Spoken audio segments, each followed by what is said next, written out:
On our last post, we were sort of relaying to you how patterns in fish or predator abundances might help explain why oyster reefs in certain locations look better than oyster reefs in other locations. I like to buy that, that's my bias, but I also want to sort of give other explanations a fair shot. So that's what we are doing this week. One of those things might be the food available for oysters might be more abundant in certain estuaries than others, and that's phytoplankton. And so to get at that, we were taking water samples and we bring that back to the lab and we quickly filter it, and then we send that off to a lab to process with different machinery to give us sort of concentrations of phytoplankton per volume.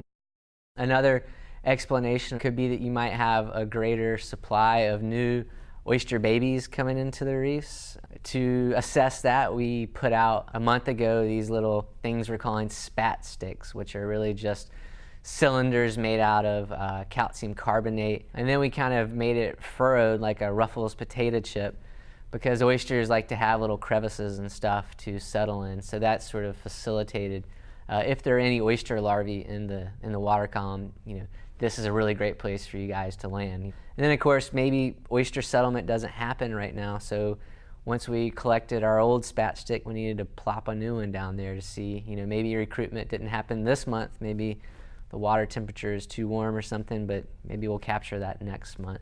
So other things that can influence the condition of the reefs were the amount of time and frequency that the reefs are submerged by the water. If you're submerged underwater longer, these oysters are going to have greater access to phytoplankton in the water. So maybe if tidal flooding patterns are longer and deeper depths down south and up north, that in addition to there being more food could also explain differences in our reef conditions. Same thing with oyster larvae.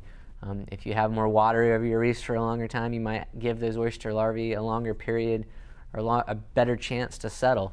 So 3 basics information really getting at how the environment differs from North Carolina to Florida, as well as how the resources for the oyster reefs differ from North Carolina to Florida.